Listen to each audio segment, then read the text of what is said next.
told us all. I'm him, Austin Reaves. Now as a starter in the last 11 games with the Lakers, 9-2, went off in the fourth quarter. Perfect 5 for 5 from the field. Finished with 23 points. Here he is with the podium game.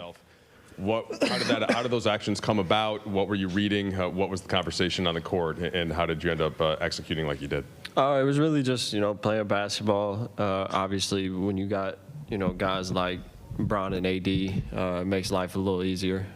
But, it's the games is not the same. It's more physical and stuff like that. But like the little stuff in basketball, stays the same regardless. Regular season, playoffs. So, we closed the game great. And that's really it.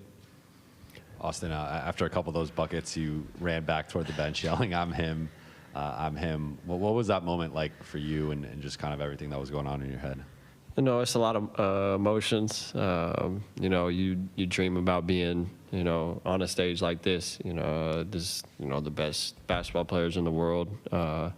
It's the playoffs, and I got hot late and have fun.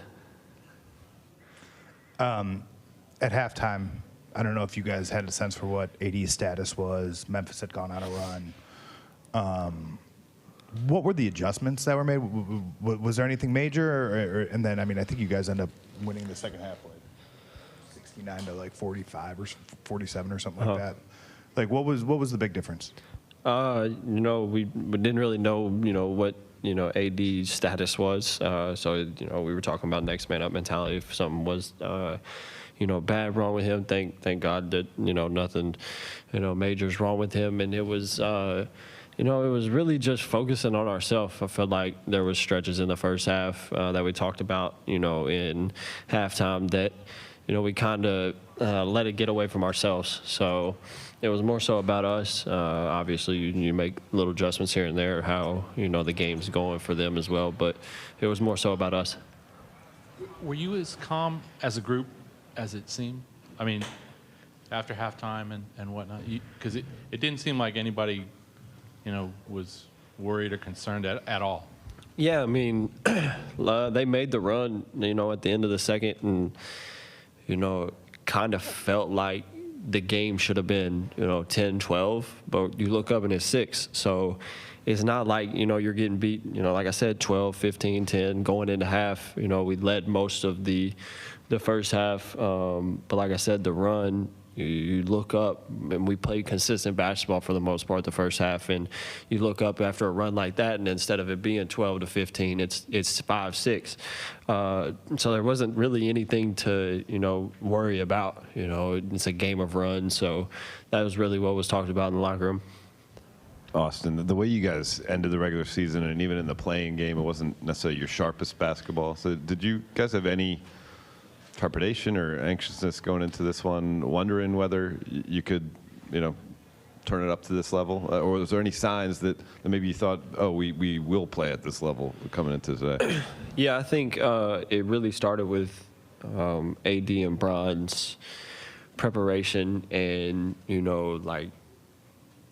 how locked in they were, not the day after we won against Minnesota, but the next day when we met, it was no joking, no nothing.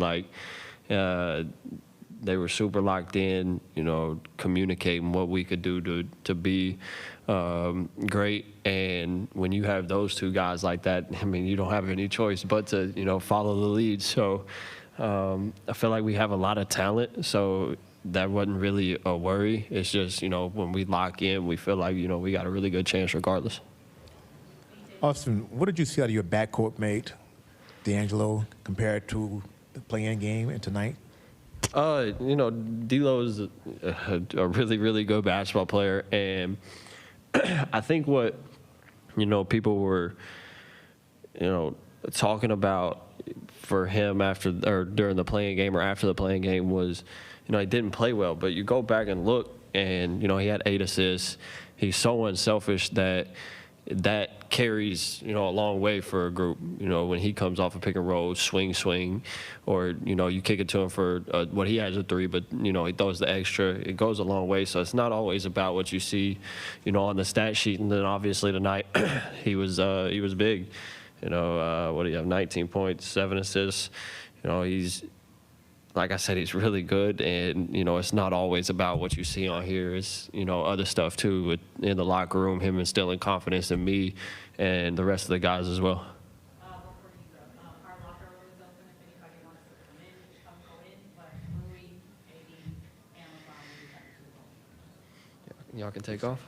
Austin, Kurt Sandoval, ABC 7. Hey, when you guys are down 6 at the half and there's so much uncertainty with AD, describe what it was like to be an integral part of that third quarter where you guys put up 37.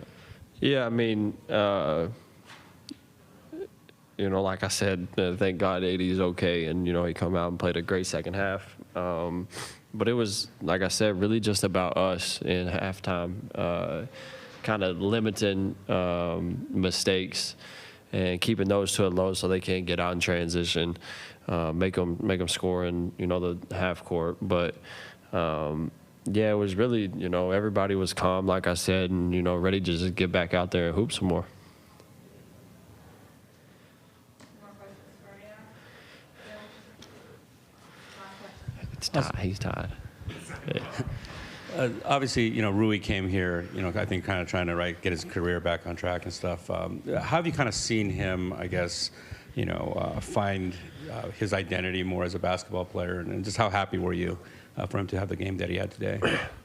Rui was huge today, and his skill set is crazy. Like for us to get him, along with all the other talent we have, it just brings another aspect to our team. He obviously shot the ball really well tonight, but he was solid on the defensive end too, making plays there.